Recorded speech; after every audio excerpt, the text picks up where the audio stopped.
Salut la gang, ceux qui suivent le projet Buggy 100% électrique Made in Québec de Frank. On est allé voir la partie 2. Checkez ça, ça avance.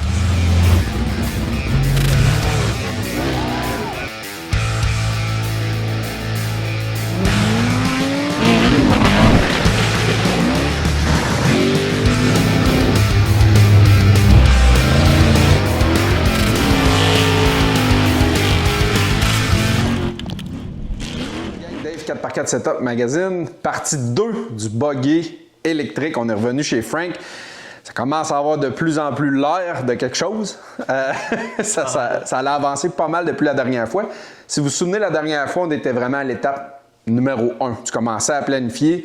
Je pense que les batteries, tu n'avais pas encore extrait tes batteries. Là, je ne vois plus les batteries. Je pense qu'elles sont déjà rendues. Je veux que tu me parles de la grosse étape.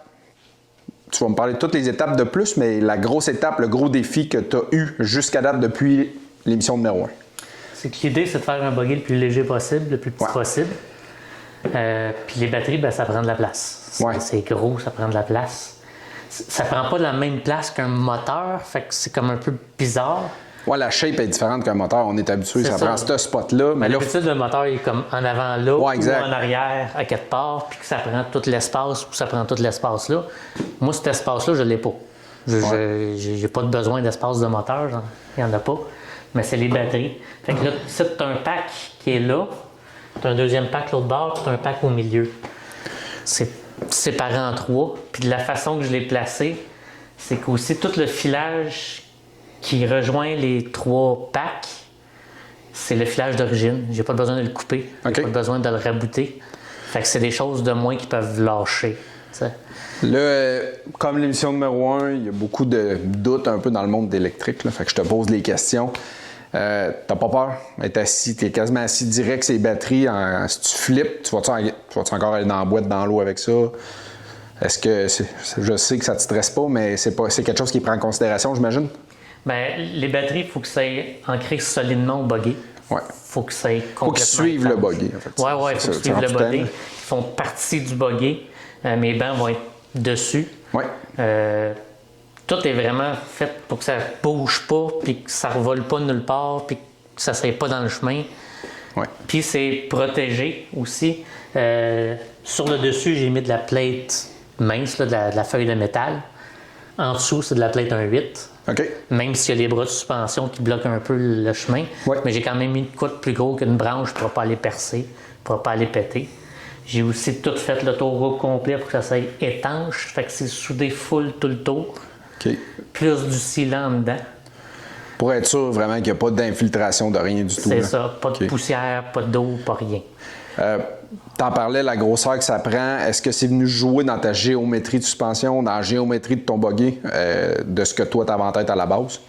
Bien, vu que mon idée c'était de le faire le plus petit possible pour qu'il soit léger, un peu comme des setups que mes amis ont. Ouais.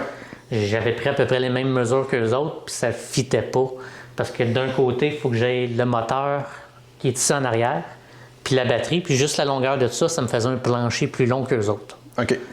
Fait qu'il a fallu que je trouve des façons de placer mes batteries pour que le plancher soit plus petit, malgré la longueur des batteries. Fait que c'est pour ça que ils sont cantés un peu par en arrière. OK.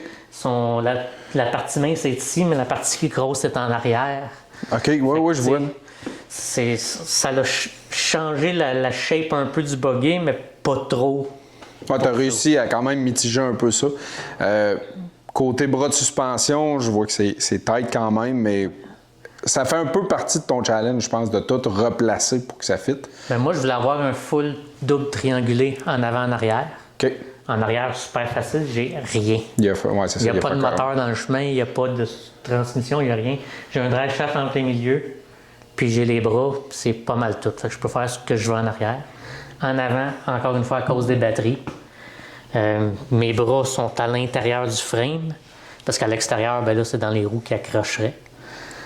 Fait qu'à l'intérieur du frame, j'ai un peu de dégagement au-dessus, juste assez pour que le buggy va être capable de faire. Aller chercher ce qu'il a besoin en travel. Fait que en premier, mes batteries étaient droites. Là, je les ai relevées pour avoir cet espace-là. Mais ça va faire aussi un contre-effet qui est le fun, c'est que j'ai mis des bancs ajustables dessus. OK. Même si tout le monde me disait, mets-toi des bancs à ta grandeur que tu veux. Moi, je mesure 4 pieds 3 à peu près. Si j'ai mis à ma grandeur, il n'y a personne qui va pouvoir l'essayer. Puis je pense qu'une couple de personnes qui vont vouloir essayer ça. Très possible, très possible. Fait qu'avec les bancs en pente un peu, mais quand tu te rapproches, ça te relève aussi en même temps. OK, fait que tu regagnes un peu de terrain. Ouais. Fait que tu recules, quelqu'un de plus grand va rentrer en hauteur, puis en avant plus petit, tu sais. Est-ce que, tu sais, il te reste plusieurs étapes, là, on le sait. Pour ceux qui suivent pas vraiment nos courseurs au Québec, puis les gars qui fabriquent des buggies, vous pouvez voir ça et dire « Oh, il n'y a rien de fait ». Mais pour des gars comme ça, si on enlève le côté défi électrique, là, c'est rien. Là, tu sais, je veux dire, finir ta cage, puis tout ça, c'est des affaires que toi, tu te casses même pas la tête, ça sera pas long. Mais il te reste quoi comme long processus à finaliser, grosse modification? Qu'est-ce qui te reste à te casser la tête, en fait? Ben, du filage. Pas mal de filage. Beaucoup de filage, oui. Faut tout plugger ça ensemble avec le moteur qui est en arrière, tous les contrôles en arrière. L'ordinateur qu'il faut que je mette quelque part ici, il faut que je me fasse un dash avec l'ordinateur puis le petit display qu'il y a. J'ai les pédales à gaz, à avancer. Ouais, pédales à gaz. Ce qui est drôle, c'est que j'ai pas de shifter. C'est 3 pitons. Okay. Avance, neutre, recul. Ouais, ça aussi, ça va être spécial. Fait qu'il te reste beaucoup de, bon, dire, bisounage électrique.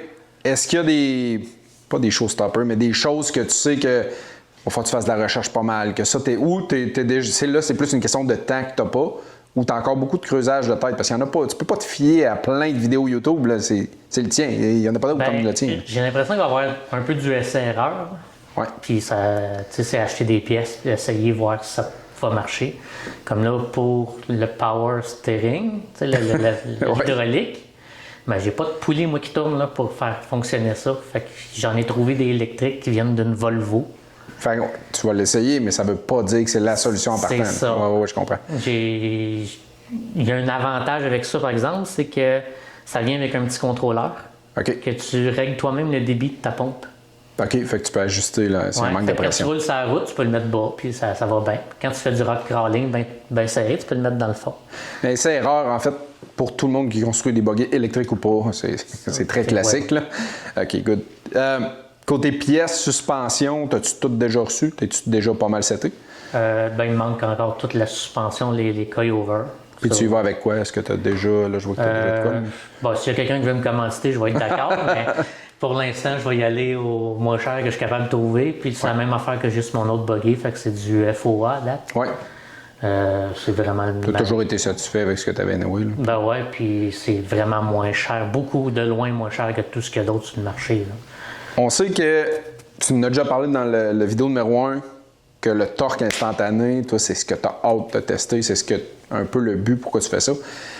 Est-ce que tu vas être limité, j'essaie de poser ma question comme du monde, si tu es chaussé gros de même, que ça travaille fort, est-ce que ça va drainer beaucoup trop ta batterie? Est-ce que tu vas réduire ta grosseur de pneus pour être capable de toffer plus longtemps en sentier? Est-ce que tu as commencé à penser à ça? Je suis un peu inquiet pour ça, parce qu'en ce moment, le moteur il est fait pour rouler, mettons, 140 km/h dans le tapis, sur une Leaf. Ouais. Là, tu viens le mettre avec 2 diffs. On est loin de la Leaf. Démultiplié. En plus. Fait que là, avec la grosseur de pneus que j'ai, le guirage que j'ai essayé de trouver le plus bas possible dans le Toyota, pour donner une chance. 3,90. OK. Je vais avoir un top speed de 55 km/h. Fait que je me dis, bah, c'est pas si pire. Pour ce que tu fais, c'est bien correct, là, ouais. Sauf que là, je me disais, si mon top speed, c'est 55 km/h, je vais être dans le fond tout le temps, tu sais, pour que ça marche. Ouais. Puis là, je me suis dit, je vais vider ma batterie. Puis j'ai un gars sur Internet qui a vu mes vidéos qui me dit, non, ton power peak, tu vas être en plein dedans à 10-20 km/h quand tu vas faire de la traite. Là. Tu vas être dans ton power peak d'utilisation de batterie. Fait que c'est pas à full speed que tu es dans le pic. Non. OK. C'est lorsque tu vas demander du torque un peu, dans le fond. Mais je vais être dans le pic d'efficacité. Ça va drainer le moins la batterie pour ce que ça va te donner. J'ai besoin. Ouais. Okay, le rapport, le rendement, dans le fond, efficacité. Fait que je devrais être vraiment, vraiment ça coche selon ce que le gars me disait. Fait que je suis comme, cool ça. Vraiment hâte de voir ça. Est-ce que tu penses que si c'est super efficace, tu vas finir par vendre ton autre? Ben oui. Si je me rends compte que ça va bien, puis qu'il roule bien, puis que ça passe, je vais vendre mon autre, puis ça, je vais juste rouler avec lui. Mais pour l'instant, je le garde en backup. Puis Ouais. Histoire que tu puisses tient continuer encore. à t'amuser, ben oui. En finissant, prochaine étape, rapidement, ce qui s'en vient à court terme, ce qui se passe la semaine prochaine ou dans 2 semaines, qu'est-ce que tu sautes sur quoi? Ben là, je finis d'installer les batteries comme il faut, là, parce qu'elles sont juste à côté. Les batteries, placer l'inverter, OK. tout ce qui est contrôle, qui est du moteur là au complet, mais que j'en spare ici. Il Ouais. faut que je me fasse des braquettes parce que là, il est juste à côté dans le frame. Là. OK. Le moteur, lui, est déjà settlé. Après ça va être les drive shafts, en avant, en arrière, avec pilot block, puis tout là, puis arranger ça. Faut que je les fasse moi-même. Oui, parce que. Ça ne s'achète pas. Fait que beaucoup encore d'étapes. Ouais. Parfait, merci beaucoup. Vous savez que vous pouvez suivre le projet avec nous autres au magazine, mais Frank, tu as ta chaîne YouTube aussi. C'est quoi ta chaîne? Frank McInnes. Si vous voulez suivre ça, je vais mettre le lien en commentaire. Là, nous autres, on fait des wrap-up à tous les 2-3 mois, mais si vous voulez suivre au jour le jour, à toutes les semaines, il y a des vidéos qui sortent beaucoup plus complets sur toutes les étapes que Frank a à faire et à subir pour réussir à sortir sa machine. Mais comme vous voyez, puis on vous l'avait dit dans le numéro 1, c'est vraiment en plus un trip de développer quelque chose, puis bien sûr de le tester à la fin. Là, puis j'ai bien hâte de voir ça. Prochaine fois qu'on revient, ça va sûrement être encore plus complet.